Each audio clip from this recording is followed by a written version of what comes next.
Okay guys, welcome back to the Morris Method vlog. Coming to you this week. This video should have been in a week's time from now, which is my rest week. So, finished the run on Saturday out at Mount Solitary with Meg and Kathy. Anyway, unfortunately, I didn't recover the way that I should have, which I will explain, and now I'm paying for it. It is Wednesday, so I've had Saturday afternoon, Sunday, Monday, Tuesday, 4 days off, and I've just started training again today. Did a small 20 to 25 minute one this morning, and then another 20 to 25 minute one just now. But boy, I was supposed to be overreaching again today, or at least this week, which is to try and push that volume up and push that intensity up just slightly. But the body has asked for a week of recovery and deload quicker than I had planned. And this is what this video is going to be about, is the truth behind what happened on Saturday after my run, why I am not recovered, and why that's ruining my adaptation. However, we live and learn after these things. Tune in guys, don't forget to hit like and subscribe. Another week closer to UTA.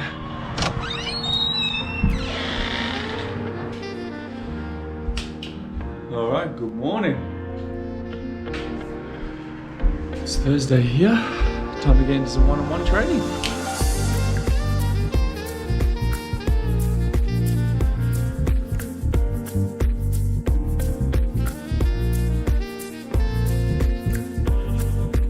So I do personal training in the morning between about 5 a.m. and 7 a.m. And now I'm about to get into some coaching calls with some weight loss clients actually this morning, not endurance. Now this is a massive lesson that I've learned over the years of training, either myself or a whole bunch of our clients, is that if you don't listen to the rest when you need it, or you don't listen to those signs that the body's trying to signal to you that you need to take some rest, eventually your body's just gonna force you to basically rest, right? So I know that if I kind of got into my training this week and just kind of ignored the fact that I need to take time off, I would have been forced to rest down the track at some point when I really don't want to be, right? So when you talk about having a periodized plan, yes, you want to try and plan some recovery weeks, or plan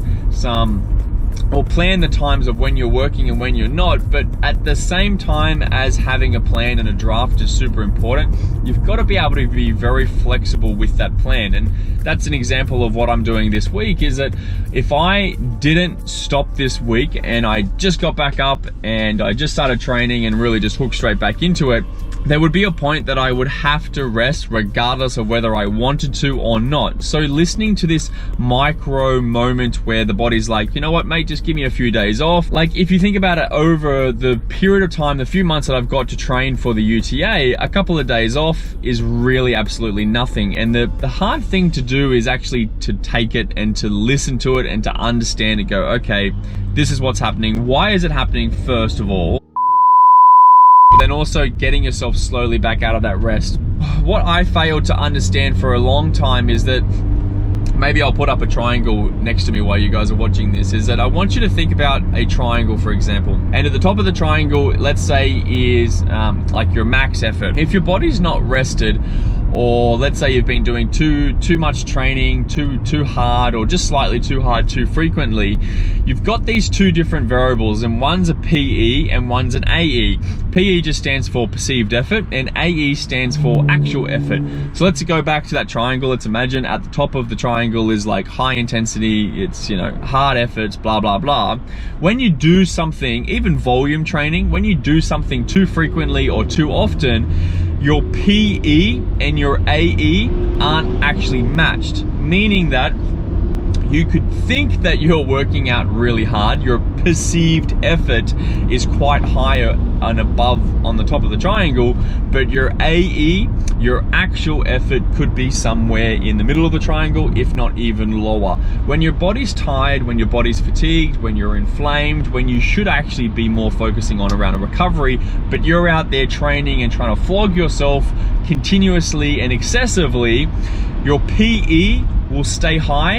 You think that you're working out really hard, really frequently, and you're doing yourself an amazing job, which is what happens to a lot of people when they're trying to get athletic performance increase, when they're trying to get weight loss. You're training when you shouldn't be training, and your PE, your perceived effort, stays really high, while your actual effort, your AE, takes a nosedive because you weren't actually ready to train.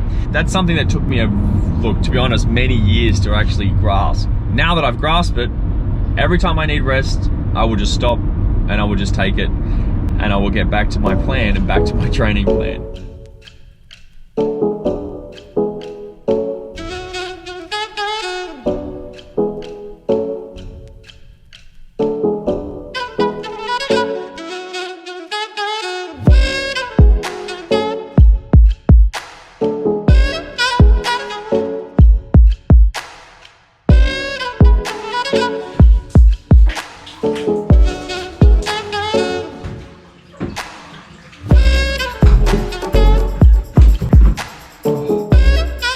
Friday night dinner, just starting to make some Mexican mince. This is definitely a favorite in our household. I've just put lean mince into the fry pan with a little bit of coconut oil spray. I am currently trialing a new recipe from an app. It's called the Sunny app. It's just got a whole pile of nice and healthy new ideas for recipes. There are all different sections in there where you can click whether you want a paleo type of meal or a gluten-free, dairy-free, vegan, vegetarian, heaps of different options. And so I'm just trying out the cauliflower tortillas. Once the mince is all browned, which it will be in a minute, I am going to put 1 can of diced tomatoes, 1 can of black beans, a little bit of onion powder, a little bit of garlic powder, and the number one in our household, Mexican chili powder. In the Mexican powder,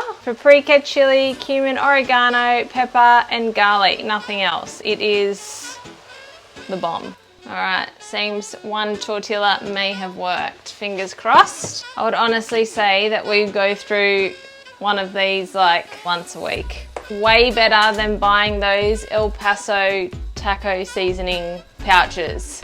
It literally gives exactly the same flavor, except it's purely just made up by spices. It's nothing crazy, nothing special, but taste is great and what is in there is great as well. You can't actually hear that in the background, but that is Nathan's country music, and you can also probably not hear, but I can hear Zara crying, telling Dad to turn the terrible music off.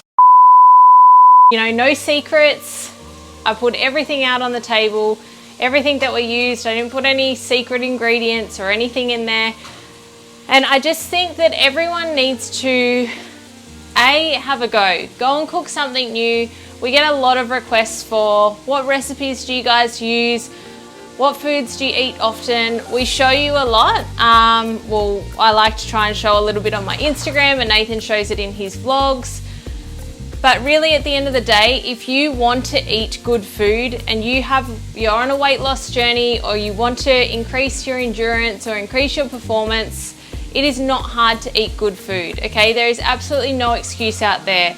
There's nice, cheap, healthy options for you to cook all the time. I mean, other than these are a brand new addition tonight for us to try, and they did take me a little bit longer, but things don't take that long, okay? If you have a family, if you have kids, they can eat this food too, okay? Don't think that it's too much work for just you and your partner. Hamish eats all this. Get on Google, research some things, research some recipes, watch our vlogs, because we like to give all different cooking updates for the week. So yeah, that's a wrap.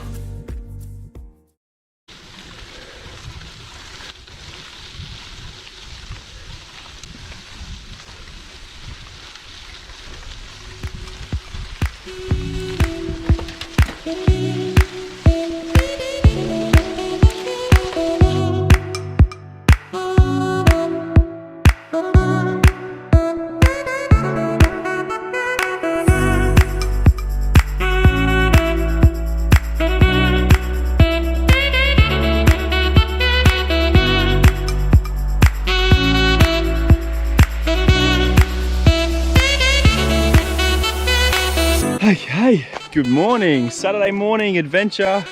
We are out at the Gross Valley. We're just heading down to the Gross River at the moment.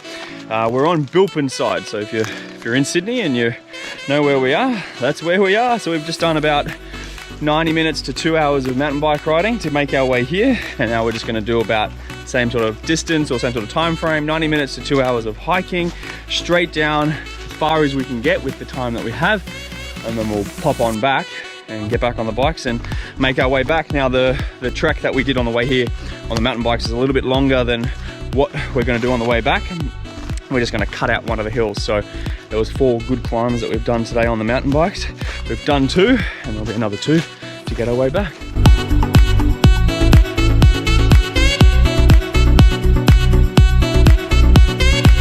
Okay, so we're at the top of the hill now, back on the mountain bikes.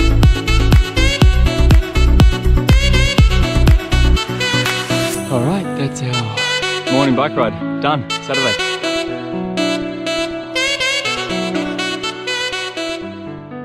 Okay, so that brings me to the end of the video where I was gonna let you guys know how I ruined my recovery rate so dramatically last Saturday after the run that I did, and it was all thanks to the wrong hydration,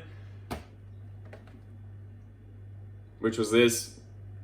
So annoyingly, I had that reward syndrome kick in.